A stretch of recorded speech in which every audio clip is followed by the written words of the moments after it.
And here we are. We actually see the map is going to be Rialto. And don't want to give too much away here, but looks like we're going to be seeing a little bit of what we were expecting to see. Yeah, it looks like Matt Muskie here playing that signature hero of his. And it looks to be Rialto. That map we mentioned that isn't very favorable for the double snipers, more favorable for that 3-3 tank composition. But it looks like Quinnipiac has elected to go for it. Maybe this is a strategy they have in their pocket. Maybe it's something that they've practiced. Let's see what they have for us. And so the way this is going to work, we're going to be seeing Quinnipiac on the defense first. Canisius will have a chance to push this payload to the end, and then if they're able to do so, once we're done with this attack round, Quinnipiac will have a chance to attack as well. They're going to push in from the flank here, but they're going to get caught out. Swells all by himself. He's going to get taken down, and 22 scoop, 2 kills with 1 nade. Matt Muskie spamming these Torb shots downrange. Jumanji going to go down very late. Canisius with a tough first fight there. They're going to need to find a different way to engage. It looks like 22 scoops is sectioning off one part of the map, while Matt Muskie sections the other part. The Torb defense turret, as long with the Junkrat spam through main, means that Canisius will have a hard time getting through these narrow choke points.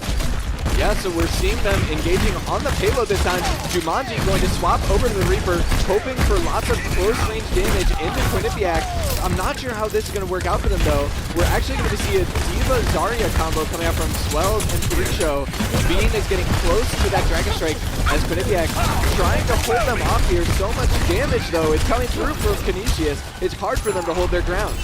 Yeah, it's the side of Canisius pushing in here versus Quinnipiac. Quinnipiac, though, is close to a few ultimates as Matty Muskie gets the first kill on that Reaper going down. Means that Canisius will not have that frontal cleave damage. Yeah, but Matty Ice going down. 22 scoops fighting back, though. Matty Ice is going to get rezzed up as well. So Quinnipiac is full straight. Matt Muskie with the flank, full core. So much area of effect damage there. Going to find 4 kills, make it 5, finishing off Swells at the end there. They do have the Dragon Strike coming into this next fight, but I'm not sure if they're going to be able to find value out of it. That was really clean there for the side of Quinnipiac. I mean, the flank Torbjorn, and it looks like Swells here changing on that Reinhardt. It's actually rather cool that we have these solution teams that are able to be so flexible with their heroes. Swells previously playing that off tank, and Freakshow playing that main tank previously on map 1. And map 2, they flip-flopped the roles. They now have different heroes between them.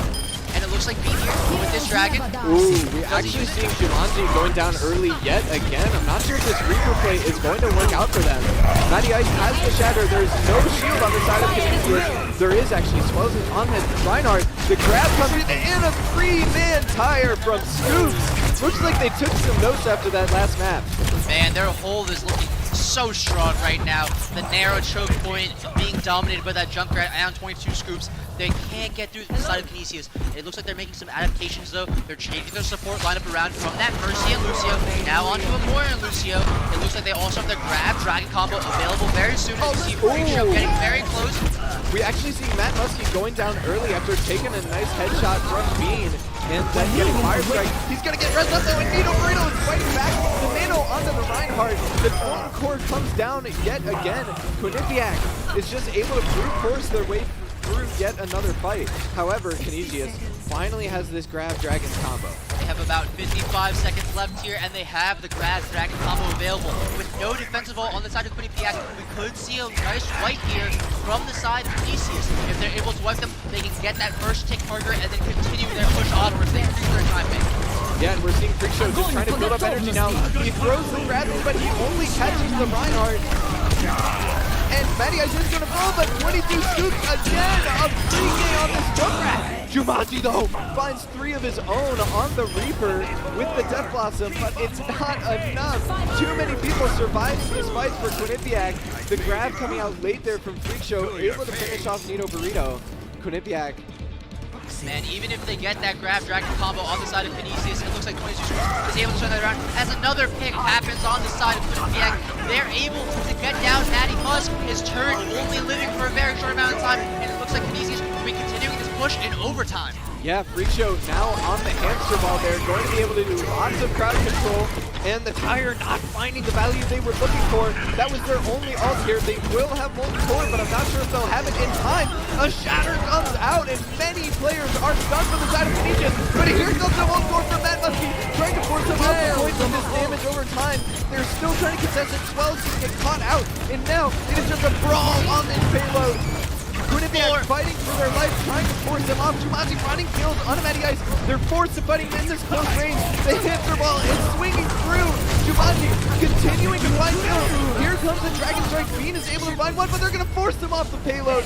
Quinnipiac with a great first point hold there. Matt Muskie dropping the Molten Core multiple times that defense. 4 Molten Cores in total, making the floor literal lava right there. Canisius, they can't even walk to the payload as they're forced off of it. And when they're forced off of it, it's easy pickings for that Hanzo. You know, they told us he was a Torb main, but I wasn't really sure, and until I saw that, that was some beautiful play coming out from Matt Muskie there. As you mentioned, 4 Molten Cores on the defense. I mean, that was not a lot of time, and he was just putting in so much damage. Now, on the flip side, though, we will see Quinnipiac's offense here.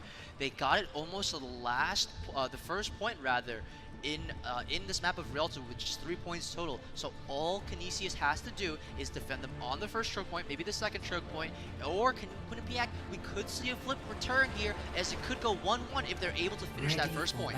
Yeah, and we're seeing them come out with this Orisa Hog combo. I was saying I'm expecting Canisius to do some kind of cheese, some kind of bunker comp, really trying to hold as hard as they can, because as you mentioned, they only have to hold this first point.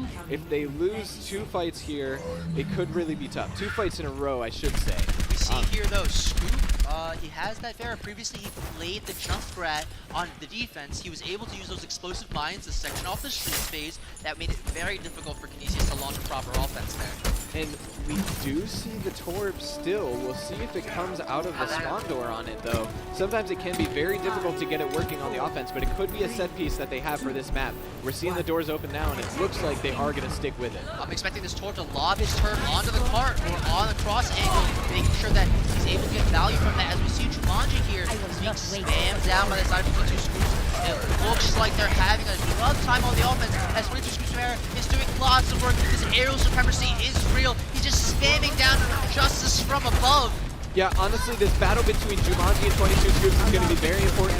22 Scoops, of course, has the advantage because he has the Mercy Pocket. Where does Matt Muskie doing, though? Look at him. He's so deep. He gets anti-nated. He's going to get taken down, but he gives a lot of space to his team. Look at how far they got the payload while Canisius was focusing on him. Bean is actually going to get taken down, but Jumanji fighting back, able to find Hated Savage. Canisius is pushing in. They have the Coalescence, and they're going aggressive here. They're going to find one more kill, but Quinnipiac able to disengage.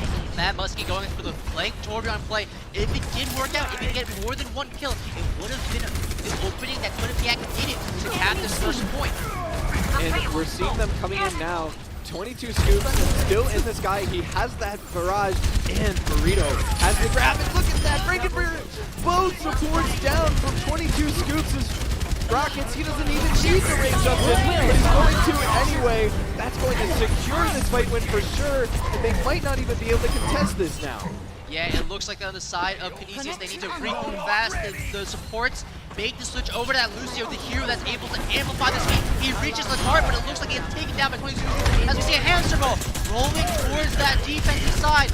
He's able to distract long enough. Let's see if he doesn't get picked out, though, as Matty Ice is looking to hold this choke point with his Reinhardt shatter.